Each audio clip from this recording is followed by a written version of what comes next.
Home minister Sadasivam sir ഇത് അറിഞ്ഞിട്ടുണ്ടാവും. അദ്ദേഹം ചിലപ്പോൾ വിളിക്കും. ഞാൻ ഫോൺ എടുക്കില്ല. നീ അറ്റൻഡ് ചെയ്യണം. ഇലക്ഷനൊക്കെ അല്ലേ വരാൻ പോകുന്നത്. ചേച്ചിയുടെ കേസ് ഞാൻ ഏറ്റെടുത്തതിന് എന്റെ പേരിൽ പാർട്ടി നടപടി ഉണ്ടാവും. ചിലപ്പോ അച്ചടക്ക ലംഘനത്തിന് എന്നെ പാർട്ടിയിൽ നിന്നും പുറത്താക്കിന്ന് വരും. എന്ത് തീരുമാനമെടുത്താലും ഇരിക്കുന്നില്ല.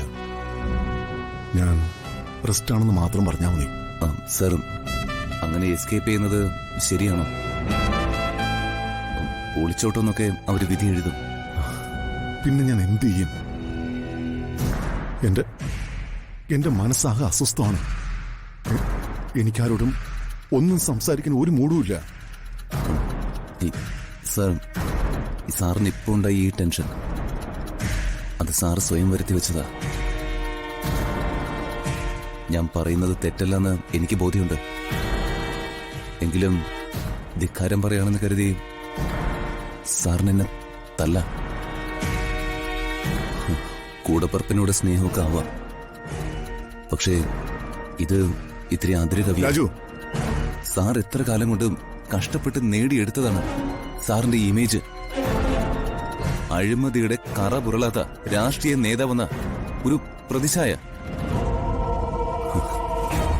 ആർക്ക് വേണ്ടിയാണെങ്കിലും എന്തിനു വേണ്ടിയാണെങ്കിലും സാറിന്റെ മുഖം സാർ തന്നെ വികൃതമാക്കിയില്ലേ രാജു? സത്യം പറയുമ്പോ സാർ എന്തിനാ ഇങ്ങനെ പാനിക്കാവുന്ന? ഞാൻ ചോദിച്ചത് സത്യമല്ലേ?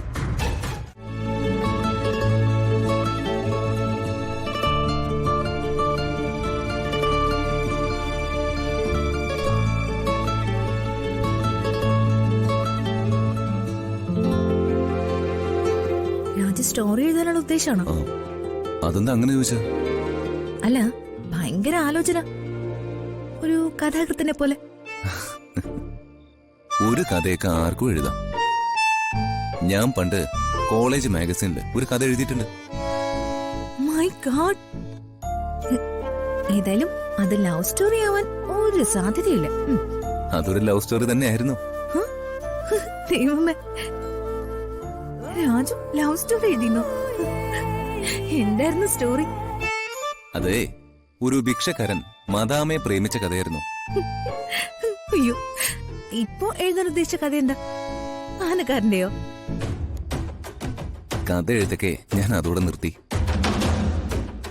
ഇപ്പൊ ഞാൻ ചിന്തിച്ചുകൊണ്ടിരിക്കുന്നത് കുറച്ച് സീരിയസ് ആയിട്ടുള്ളൊരു കാര്യ. സീരിയസോ?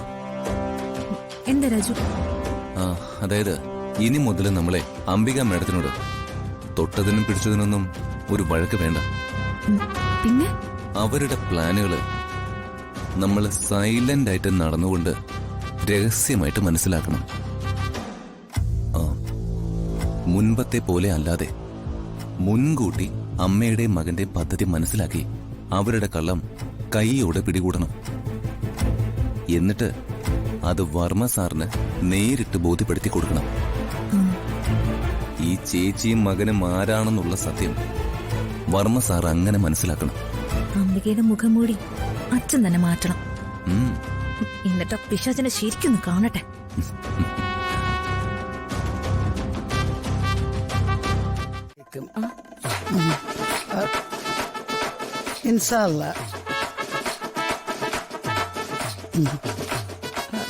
നിങ്ങള് ഗൾഫിലോ മറ്റോ ആയിരുന്നില്ലേ? എന്ന് വന്നു? അല്ല, നിങ്ങൾ എന്നാ അറബിച്ചായേ? അറബിച്ചെന്ന് പറഞ്ഞാ അറബിയുടെ ഭാര്യയല്ലേ? എനിക്ക് ഒരേ ഒരു ഭർത്താവേ ഉണ്ടായിരുന്നുള്ളൂ. ഓട്ടം തുള്ളലുകാരൻ ഭാര്യജാഷനായിരുന്നു എന്റെ ഭർത്താവ്. പിന്നെ ഒരു കുഞ്ഞപ്പനെന്ന് നിങ്ങൾ പറയുമായിരുന്നല്ലോ. കുഞ്ഞപ്പൻ അയാളുടെ വിളിപ്പേരാ. എന്താ അംബിക ഇത്? ആലുവ മണപ്പുറത്ത് വെച്ച് കണ്ട പരിചയം പോലും എന്നോട് കാണിക്കാത്തത്. അല്ല, അംബികയല്ലേ എന്നെ ഗൾഫിലോട്ട് അയച്ചത്? സുമലത.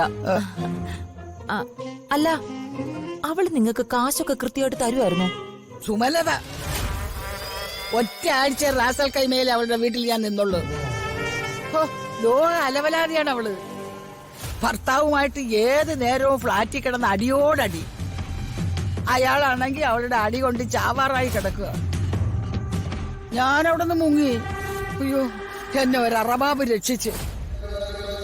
മുഹമ്മദ് അൽ മൻസൂർ. ആര്? മുഹമ്മദ് അൽ മൻസൂർ. ഉം, ഉം. പിന്നെ ഞാൻ അയാളുടെ വീട്ടിലെ വേലക്കാരിയായിരുന്നു. അതായത് പുള്ളിക്കാരന്റെ ഭാര്യമാരുടെ തോഴി.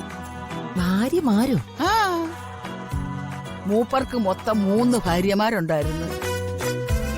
ഫാത്തിമ അൽ മൻസൂരി, ഐഷ അൽ മൻസൂരി, സൂറ അൽ മൻസൂരി. ഉം. ആ 3 പേരുടെ സേവകയായി മൻസൂർ എന്നെ നിയമിച്ച്. ഞാൻ ലീവിന് വന്നതാ. എനിക്ക് എപ്പോ വേണമെങ്കിലും അങ്ങോട്ട് ചെല്ലാം. എന്നിട്ടേ സുമലത പറഞ്ഞല്ലോ നിങ്ങൾ ഏതോ കാട്ടറബി പിടിച്ചോണ്ട് പോയിന്ന്. അവളെ കെട്ടിയോനാണ് പിടിച്ചോണ്ട് പോയത്. ആട്ടെ പോട്ടെ, നിക്കട്ടെ, അതവിടെ നിക്കട്ടെ. അല്ല, അംബിക ഇതിനിടയിൽ മന്ത്രിയായെന്ന് കേട്ടല്ലോ. ആ ഞാൻ മിനിസ്റ്ററായി. കാര്യമൊക്കെ ഞാൻ അറിഞ്ഞു. മന്ത്രിയായപ്പോ കാശ് വിഴുങ്ങാൻ വെപ്രാളം. കോടികൾ അടിച്ചു മാറ്റി ലോക്കപ്പിലും ആയി. ഹോ, ലോക്കപ്പിലിട്ട് പോലീസുകാർ ഇടിയോടിടിയായിരുന്നല്ലേ. ദേ തള്ളേ, അനാവശ്യം പറഞ്ഞാലുണ്ടല്ലോ. എന്നെ ഒരു പോലീസുകാരും തല്ലിയില്ല. അല്ല, നാട്ടുകാര് ചിലര് പറയുന്നത് കേട്ട് ഇനി അവരുടെ വക തല്ലും കിട്ടുമെന്നൊക്കെ. നിങ്ങളും ഇറങ്ങി പോകുന്നുണ്ടോ? ഞാൻ നിങ്ങളോട്ട് ഒരു ബന്ധവുമില്ല.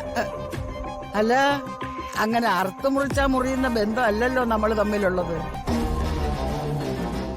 ഇൻഷാ അല്ലാ യാ റസൂൽ, നമ്മൾ തമ്മിലുള്ള ബന്ധം നല്ല പുട്ടും കടലയും പോലുള്ളതാ.